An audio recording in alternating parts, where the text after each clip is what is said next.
Friends, how you doing? Eric Ulis here. Today at a very cool place that I've been to one other time before, and I actually did a quick brief video about this location a few years ago. But for those of you who don't know where I am, I'm in Issaquah, Washington, and right behind me is kitty corner to this intersection here is a Costco. And let me flip the camera around here. Directly behind me there is a Lowe's home store. So for those of you who haven't quite put this together yet, where I am, I'm at the location of the old Issaquah Skyport. The old Issaquah Skyport is the place that two of D.B. Cooper's parachutes came from, the two reserve parachutes that were ultimately delivered to D.B. Cooper by a gentleman named Lynn Emmerich. Lynn Emmerich, who either owned Issaquah Skyport or somehow managed it, pulled two reserve parachutes, handed them over to the Washington State Patrol. They were ultimately delivered to D.B. Cooper. One of those reserve parachutes was called a dummy reserve. In other words, it was a non-functioning reserve parachute that had been modified to use exclusively for training purposes on the ground. So Lynn accidentally pulled this inoperable reserve parachute along with one that was actually perfectly functional and actually handed it over to Washington State Patrol, and they were delivered to D.B. Cooper. Now there were two main parachutes, two other parachutes as well that were delivered to D.B. Cooper, and those were delivered via a gentleman named Norman Hayden, who lives here in the Seattle region as well. There were no issues with those two parachutes. Now, just to refresh your memory here, when D.B. Cooper jumped, he jumped with one of the main parachutes, so one of the parachutes that Norm delivered to him, and he also jumped with that inoperable dummy reserve parachute. And a lot of people have pointed to that and said, hey, the guy obviously didn't know what the hell he was doing because he didn't realize that the one reserve parachute he took was inoperable. It was a dummy reserve.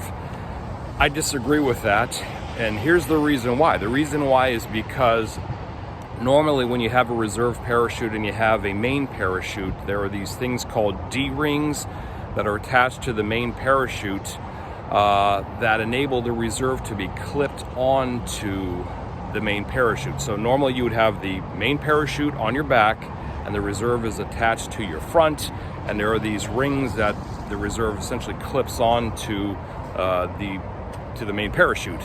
Well, the main parachutes that were delivered to D.B. Cooper did not have these D-rings. And the reason they didn't have these D-rings is that the two main parachutes that were delivered to D.B. Cooper were not standard normal main parachutes. They were actually called emergency rigs. And emergency rig parachutes are specifically designed to be worn by pilots who need to eject mid-flight, something along that nature, and it's a one-off thing. Like if your emergency rig doesn't work, you're toast. They're not designed to go with a reserve parachute. So that's the first thing.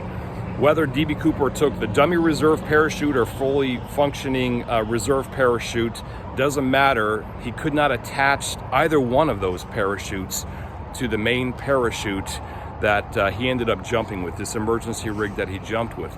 The other thing to remember here is that D.B. Cooper, when he requested the money to be delivered to him, the ransom to be delivered to him, he requested it to be delivered in a knapsack, kind of like a backpack, a knapsack. And my theory is that the reason he asked for that is obviously it would be all buttoned up and secure and everything else, but he would have worn that knapsack backwards, kind of in reverse. He would have worn the backpack in reverse with the straps and everything else. Indeed, really, that's the only way he could have worn the knapsack, is because, again, he has the one parachute in the back, so he has no choice but ultimately to carry that money in his front, the knapsack in the front. Now, if he does that, how the hell is he going to attach a reserve parachute to the front? He can't. There's no way he can attach a reserve parachute to the front because he's already going to have the knapsack there. That said, obviously the money was not delivered to D.B. Cooper in a knapsack. It was delivered in a white, open-top canvas bank bag, didn't have a handle on it or anything of that nature, couldn't zip it, couldn't snap it at the top. So obviously D.B. Cooper immediately recognized that there's a problem with this. He has to somehow secure that bag And that's why he cuts the shroud lines out of one of those 4 parachutes delivered to him, and he ultimately ties off the top of that bank bag, that canvas bank bag, secures it to his person, and ultimately jumps with the money like that, plus the dummy reserve. And I think the reason he jumped with the dummy reserve is because the bank bag was kind of crappy. I mean, these canvas bank bags, when you put 22 pounds of cash in it, which is how much his $200,000 in ransom weighed, like, I immediately recognized that that bag looks like it's about ready to rip, man. It's a single stitch seam, and I'm like, there's like no way I personally would feel comfortable jumping out of an airplane from 10,000 feet up 200 miles an hour and expect that thing to not just like shred wide open. And I'm sure D.B. Cooper was thinking the same thing, because it was apparent. It's apparent when you put 22 pounds of cash in one of those bank bags, those canvas bank bags, how precarious it is.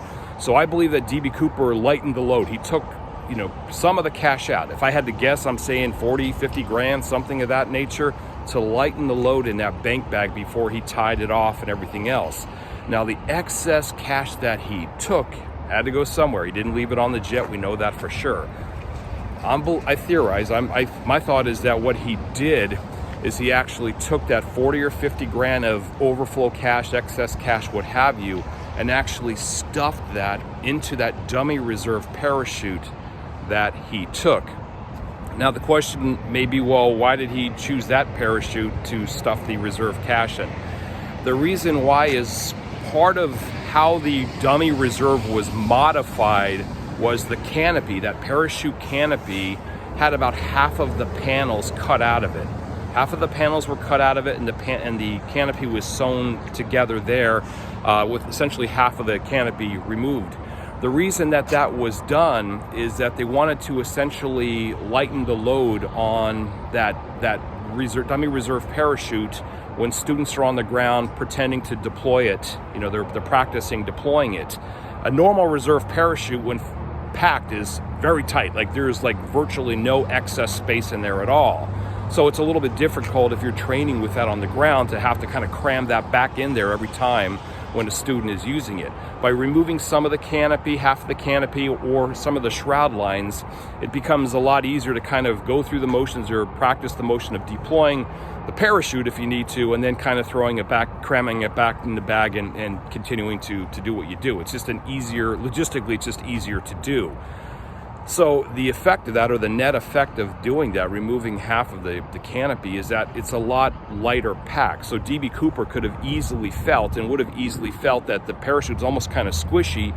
Therefore, there's a lot of excess room in that parachute to kind of slip in some of those extra 20s. So that's my theory, is that those excess 20, those overflow 20s that he pulled out of the bank bag, that he merely put those into the dummy reserve because, again, there was extra room in there that was not available in any of the other parachutes. And then he, in some manner, fastened that dummy reserve parachute, loaded up with 40 or 50 grand, to his person, and jumped with that as well. Of course, my belief is that he landed somewhere near Tina Bar. We've talked about this before several times. And that he ultimately opted to temporarily bury the money bag, the canvas bag with 150 or 160 grand, whatever was left in there, in a hole in the sand at Tina Bar. And at the same time, I believe that he extracted the 40 or 50 grand from the dummy reserve parachute and threw those loose packets in the hole with the canvas bank bag at the same time, and buried that all up, and then came back at a later date, I believe June of '72, 7 months later, to retrieve all of that. However, upon retrieving this in the middle of the night, which presumably he would have done, I don't think he's doing this in the middle of the day, during what happened to be a flooding event that took place in June of 1972, I believe 3 of those packets, unbeknownst to D.B. Cooper, got left behind, and those were the 3 packets that Brian Ingram found later on in 1980, very rotted and decayed and worn, as I've discussed before. So that's my story today. This is a very cool place. I know there are a lot of people that live in the Seattle area, probably live in Issaquah itself, that have absolutely no idea of the history of this place, the Lowe's and the Costco and this area here. If my memory serves me right, this area served as, it was just an open grass field, and they would take off small airplanes and land small airplanes, and parachuters would jump and land in this field. It was a big grass field.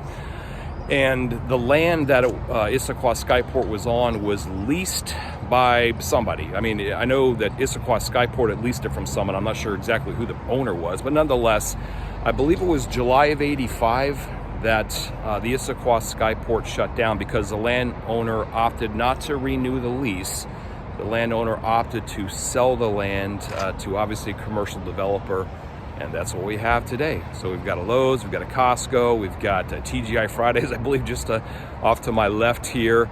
So it's a very big commercial area. So if you're ever in the Issaquah area, just off of I-90 near the Lake Sammamish State Park entrance, check it out. It's kind of a cool spot to think of the history that took place at this place right here in Issaquah, Washington, at the former location of the Issaquah Skyport. All right, folks, that's all I've got for you today. Cool spot, you need to check it out.